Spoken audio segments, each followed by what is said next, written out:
Hello friends, welcome to my channel Praneeta Shukla study hub.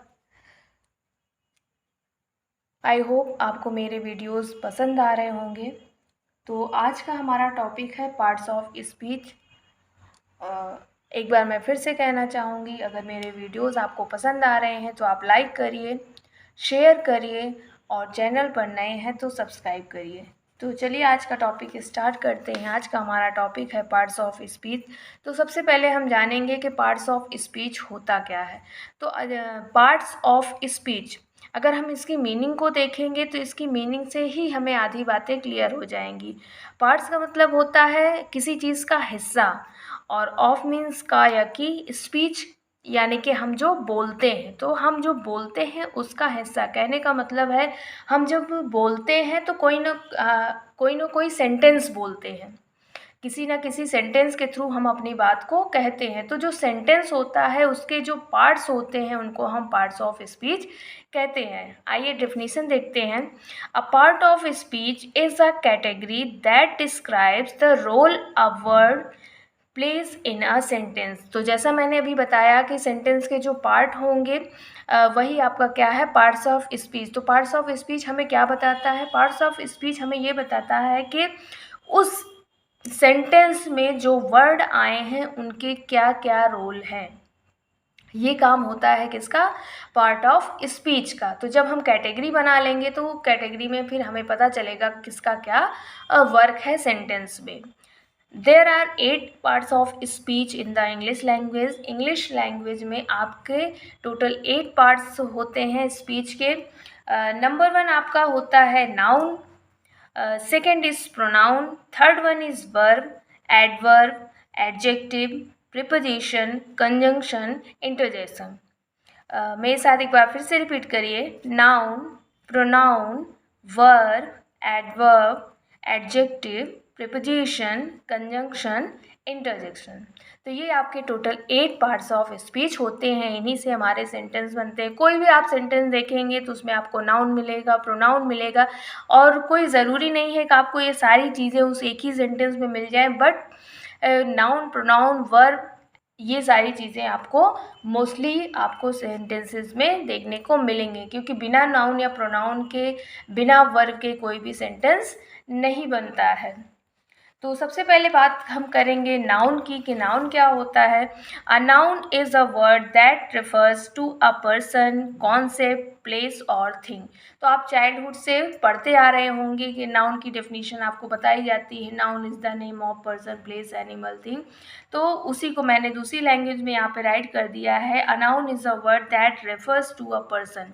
Noun क्या होता है? एक ऐसा वर्ड है जो किसको रेफर करता है? किसी पर्सन को रेफर करता है, किसी कॉन्सेप्ट को रेफर करता है, किसी प्लेस को रेफर करता है और किसी थिंग को रेफर करता है। कहने का मतलब है इन सारी चीज़ों के जो नेम होंगे वो आपका क्या होगा? नाउन होगा। वैसे भी नाउन को कहा जाता है नेमिंग वर्ड। तो इस दुनिया में जितनी भी चीज़ें हैं वो सारी चीज़ें क्या है? नाउन है। वो सारी चीज़ें इनको हम टच कर सकते हैं, फील कर सकते हैं और देख सकते हैं। तो ऐसी जो चीज़ें होती हैं वो सब उनके कोई ना कोई नाम होते हैं। उन्हीं नेम को हम क्या कहते हैं? नाउन कहते हैं। Noun can act as the subject of a sentence और as the object of a verb. तो नाउन का वर्ब क्या होता है किसी सेंटेंस में? एज अ सब्जेक्ट उसको हम यूज़ कर सकते हैं और एज अ ऑब्जेक्ट किसी भी सेंटेंस में यूज़ कर सकते हैं। There are numerous types of nouns. अब आप सोच रहे होंगे न्यूमरस टाइप्स ऑफ नाउन्स क्या होता है? तो न्यूमरस मीन्स होता है बहुत से टाइप होते हैं। नाउन जो होता है उसके बहुत से टाइप होते हैं। तो यहाँ पे मैंने कुछ आपको बताया हुआ है जिनमें से क्या है? Common noun, proper noun, collective noun, abstract noun, countable noun, uncountable noun, etcetera. तो इनके अलावा भी और भी नाउन होते हैं। जब इनको हम डिटेल में पढ़ेंगे तब सारे टाइप्स की बात हम करेंगे। नेक्स्ट आपका आता है पार्ट्स ऑफ स्पीच प्रोनाउन। तो प्रोनाउन क्या होता है? A pronoun is a word used in place of a noun to avoid repetition of a noun. तो प्रोनाउन क्या होता है? प्रोनाउन एक ऐसा वर्ड होता है जो नाउन के प्लेस पर यूज़ किया जाता है। क्यों यूज़ किया जाता है? हम तो नाउन को भी यूज़ कर सकते हैं अगेन एंड अगेन, बट उसी नाउन की रिपीटिशन को रोकने के लिए, कहने का मतलब ये है किसी नाउन को हम बार बार रिपीट ना करें, इसलिए हम उसके प्लेस पर क्या यूज़ कर देते हैं, प्रोनाउन यूज़ कर देते हैं। There are numerous types of pronoun, again pronoun के भी न्यूमरस टाइप्स होते हैं, जिसमें आपका personal pronoun, demonstrative pronoun, interrogative pronoun, possessive pronoun, relative pronoun, इनके अलावा भी एम्फेटिक प्रोनाउन होता है, रिफ्लेक्सिव प्रोनाउन होता है। तो ये सारे प्रोनाउन जितने भी टाइप्स हैं प्रोनाउन के, वो सब हम बात करेंगे, बट आने वाले वीडियोज़ में हम डिटेल में उनको जानेंगे। नेक्स्ट आपका आता है पार्ट्स ऑफ स्पीच, वर्ब। तो verb is a action word, आप स्टार्टिंग से पढ़े होंगे, एक्शन वर्ड को हम वर्ब कहते हैं, बट डिटेल में अगर हम इनको पढ़ते हैं तो a verb is a word that describes an action, occurrence और state of being. Verbs indicate what the subject of a sentence is doing. Every complete sentence must contain at least one verb. तो verb क्या होता है, एक action word होता है जो कि क्या डिस्क्राइब करता है, action, occurrence, state of being. उसके बाद वर्ब क्या इंडिकेट करता है, वर्ब ये बताता है कि सब्जेक्ट सेंटेंस में क्या कर रहा है। ये वर्ब किसका होता है, वर्ब का होता है। और जितने भी कंप्लीट सेंटेंस आपको देखने को मिलेंगे उसमें वन वर्ब ज़रूर होगा, कम से कम उसमें वन वर्ब आपको देखने को मिलेगा, क्योंकि बिना वर्ब के कोई सेंटेंस कंप्लीट ही नहीं हो सकता। Verbs can change form depending on subject, tense and voice.